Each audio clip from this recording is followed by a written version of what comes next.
कोंढाना सिंहगढ़ के बारे में जानकारी। नमस्कार दोस्तों, आज हम सिंहगढ़ किले के सारे है जानेंगे। पुणे है 30 किमी और मुंबई से 180 किमी दूर।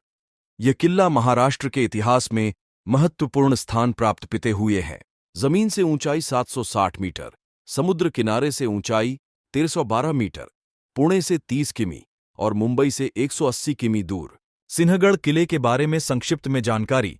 सिंहगढ़ किला सह्याद्री पर्वतमाला के भुलेश्वर पहाड़ी पर स्थित है। हर तरफ से तीव्र उतार और किले की ऊंचाई का फायदा किले के संरक्षण के लिए होता है।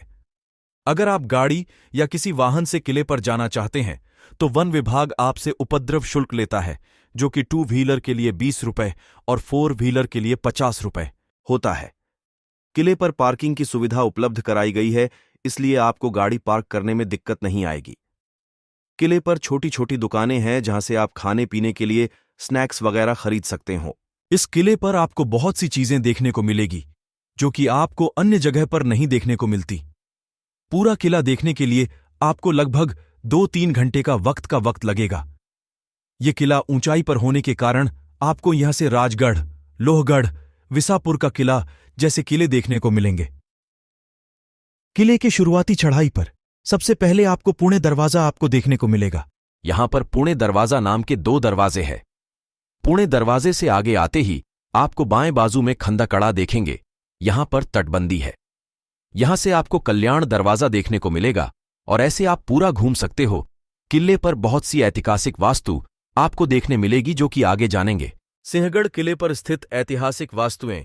पुणे दरवाजा किले पर चढ़ाई करते वक्त सबसे पहली कौन सी वास्तु दिखती है तो वो यही है। किले का सबसे पहला दरवाजा पुणे दरवाजा। कल्याण दरवाजा पुणे दरवाजे से आगे आते ही कल्याण दरवाजा देखने को मिलता है और इस दरवाजे से आपको राजगढ़ दिखेगा। किले पर स्थित कई दरवाजे आज जीर्ण अवस्था में हैं। तानाजी कड़ा इस किले का मुख्य आकर्षण है। तानाजी कड़ा इसी जगह है। किले पर चढ़कर मराठों ने मुगलों से किले को आजाद कराकर स्वराज्य में शामिल किया था। सिर्फ 60 मावलों की सेना के साथ इस किले पर विजय हासिल किया था। यह लड़ाई तानाजी की जिंदगी न कि आखिरी लड़ाई साबित हुई। इस बात से छत्रपति शिवाजी महाराज को बहुत दुख हुआ, इसलिए कोंढाना का नाम बदलकर उन्होंने सिंहगढ़ रख दिया और तनाजी की वजह से आज कोंढाना को सिंहगढ़ के नाम से जाना जाता है। सलाम तानजी जैसे वीरों को। तोपखाना खंडकड़ा से आगे जाने पर तोपखाना देखने को मिलेगा।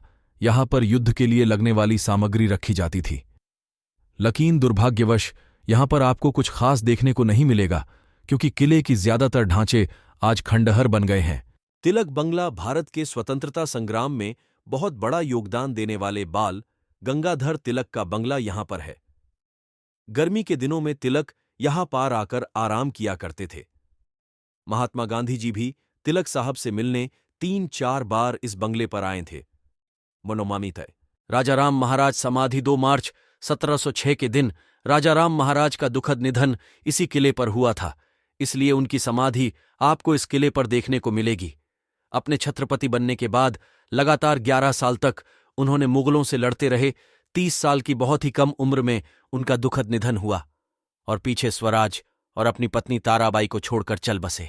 घोड़े की पागा शिवाजी महाराज के और उनके साथियों के घोड़ बांधने के लिए इस जगह का उपयोग किया जाता था, जो आज भी काफी अच्छी हालत में है।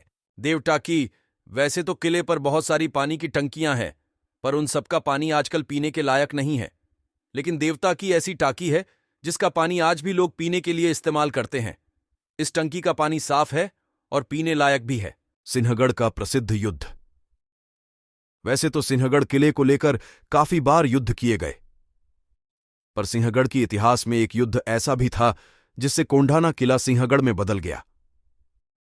उसी युद्ध के बारे में हम जानेंगे। सिंहगढ़ किला 1670 के समय में मुगलों के पास था और स्वराज की राजधानी इस किले से काफी नजदीक थी। सिंहगढ़ को उस समय कोंढाना के नाम से जाना जाता था। कोंढाना काफी मजबूत और बड़ा किला होने के साथ साथ काफी महफूज भी था और वहां से पूरे पुणे पर नजर रखी जा सकती थी। और ऐसा किला शत्रु के पास रहना स्वराज्य के लिए बाधा पैदा करता था, इसलिए शिवाजी महाराज चाहते थे कि यह किला कैसे भी करके मराठों के कब्जे में आ जाए, लेकिन तीव्र उतार और काफी ऊंचाई की वजह से किले को हासिल करना, और वो भी मुगलों से, बड़ा चुनौती भरा काम था। इसीलिए शिवाजी महाराज ने एक दिन बैठक बुलाई। बैठक में यह तय होना था कि कोंढाना पर चढ़ाई करने कौन जाएगा। उसी दिन शिवाजी महाराज के बचपन के दोस्त और मराठा सूबेदार तानाजी मालुसरे अपने बेटे रायबा के शादी का निमंत्रण देने महाराज के पास आगे थे। आते ही उन्हें पता चला कि कोंढाना पर चढ़ाई करने की मुहिम बनाई जा रही है। बैठक में शिवाजी महाराज के आवाहन किए जाने पर तानाजी मालुसरे उठ खड़े हुए। महाराज को कोंढाना मुहिम पर खुद को भेजे जाने के लिए आग्रह करने लगे। अपने बेटे की शादी को छोड़कर तानाजी मालुसरे मुहिम पर जाना चाहते हैं। ये देखकर वहां के सारे सरदार सैनिक अचंभित हो गए। छत्रपति शिवाजी महाराज और बाकी लोगों ने समझाने की कोशिश करी, लेकिन तानाजी मालुसरे कहा सुनने वाले थे। आखिरकार तानाजी मालुसरे कोंढाना मुहिम का नेतृत्व करेंगे, यह तय हुआ। अब बात थी कि कोंढाना पर चढ़ाई कैसे करे, क्योंकि कोंढाना किला ऊंचाई पर होते हुए और बेहद तीव्र उतार होने की वजह से सीधे हमला करना नामुमकिन था। पूरी छानबीन करने के बाद तय हुआ कि मराठा सैनिकों को किले के पीछे की तरफ से किले पर चढ़ाया जाएगा और मराठा सैन्य भी कम रहेगा। किले की पीछे वाली बाजू 90 अंश सीधी थी, इसलिए चढ़ाई भी बहुत मुश्किल थी। इसलिए मुगल किलेदार जानता था कि यहां से तो हमला नहीं होगा, इसलिए पीछे की तरफ ज्यादा सैनिक भी तैनात नहीं किए गए थे। तैयारी होने के बाद लड़ाई की रात आ चुकी थी। जी हां, मराठा ज्यादातर मुहिम रात के समय ही करते थे। रात में 500 मराठा सैनिकों को किले की पीछे की तरफ से किले पर डोर की सहायता से चढ़ाया गया और हर हर महादेव की गूंज के साथ युद्ध शुरू हुआ। इस युद्ध में मराठों की तरफ से सूबेदार तानाजी मालुसरे, सूर्याजी मालुसरे और उनके साथ 500 सैनिक थे और उनके सामने मुगल किलेदार और सैनिक थे। उस रात मराठा सैन्य और मुगल सैन्य के बीच काफी घनघोर युद्ध हुआ। मराठी के लिए परिस्थिति प्रतिकूल होते हुए भी मराठा सेना के साहस के साथ मराठाओं ने युद्ध को अपने पक्ष में किया। इसी बीच तानाजी मालुसरे और मुगल किलेदार दोनों में युद्ध चल रहा था। तभी तानाजी की ढाल टूट गई, पर फिर भी हार न मानते हुए अपनी पगड़ी निकालकर तानाजी ने उसका ढाल की तरह उपयोग किया। मराठा सेना जीत ही रही थी, तभी तानाजी मालुसरे गिर गए और वीरगति को प्राप्त हो गए। ये देखकर मराठा सैनिकों में खलबली मच गई। मराठा सैन्य पीछे हटने लगी और सैनिक किले के पीछे की तरफ भागने लगे। ये देखकर तानाजी मालुसरे के भाई सूर्याजी ने पीछे की तरफ की डोर ही काट डाली और मराठा सैन्य को आगाह किया कि या तो यहां से कूदकर मर जाओ या फिर मुगलों से लड़कर किला जीतकर अपनी जान बचाओ। अब मराठा सैनिकों के पास कूदकर मर जाने या फिर मुगलों से लड़ने के अलावा कोई पर्याय नहीं था। फिर एक बार मराठा सैनिकों ने पूरे जोश के साथ मुगल सैनिकों को हमला बोल दिया और पूरी रात के घनघोर युद्ध के बाद किले को हासिल कर लिया और कोंढाना किला मराठा साम्राज्य में शामिल हो गया। गढ़ आलापन, सिंहगेला किला जीत लेने की बात जब शिवाजी महाराज को पता चली तो शिवाजी महाराज बेहद खुश थे, पर जब उन्हें पता चला कि लड़ते वक्त तानाजी मालुसरे वीरगति प्राप्त हुए तो फिर शिवाजी महाराज को बहुत दुख हुआ।